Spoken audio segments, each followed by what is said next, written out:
24 गावांचा समावेश असून या योजनेचे 10,500 हेक्टर इतके लाभ क्षेत्र आहे।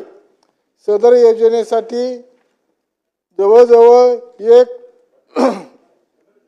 1.2 TMC पाणी वापराची तरतूद भीमा उजनी प्रकल्पाच्या नियोजनामध्ये असून 2 टप्प्यामध्ये पाणी उपसा करून लाभ क्षेत्राला सिंचनाचा लाभ देण्यात येतो। यापैकी टप्पा क्रमांक 1 मौजे दहेगाव येथील प्रत्येक 755 HP सुमारे 10 किलोमीटर अंतरावरचे वहन होऊन टप्पा क्रमांक 2 मौजे येथील पंपगृहामध्ये पोहोचते। तदनंतर पंपगृह टप्पा क्रमांक 2 मौजे कोंबेज येथील प्रत्येकी 730 HP क्षमतेचे एकूण 4 पंपाचे माध्यमातून पाणी उपसा करण्यात येते। योजनेचे आवर्तन सुरळीतपणे पूर्ण होण्यासाठी टप्पा क्रमांक 1 व 2 या दोन्ही ठिकाणचे सर्वच पंप संकल्पित विसर्गाप्रमाणे अविरत चालू राहणे आवश्यक आहे।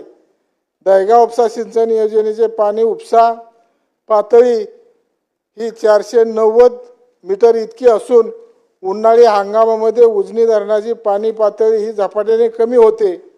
अशा वेळी टप्पा क्रमांक 1 येथील पंपाचा विसर्ग संकल्पित विसर्गानुसार मिळत नाही व त्यामुळे टप्पा क्रमांक 2 येथील पंप पूर्ण क्षमतेने चालू शकत नाहीत। त्यामुळे सिंचन आवर्तन नियोजित कार्यक्रमानुसार पूर्ण होण्यामध्ये अडचणी उद्भवतात।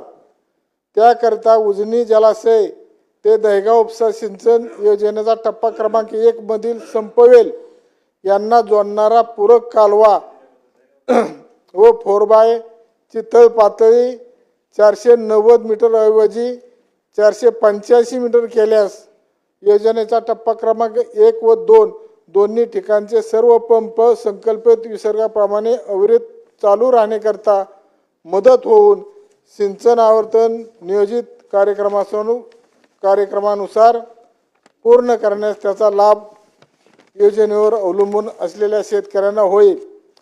तरी आपणास विनंती करण्यात येते की उपरोक्त बाबीचा शेतकऱ्यांच्या हिताचा विचार करून उजनी जलाशय ते दहेगाव उपसा सिंचन योजनेचा टप्पा क्रमांक 1 मधील संपवेल पंप वेल यांना जोडणारा पूरक कालवा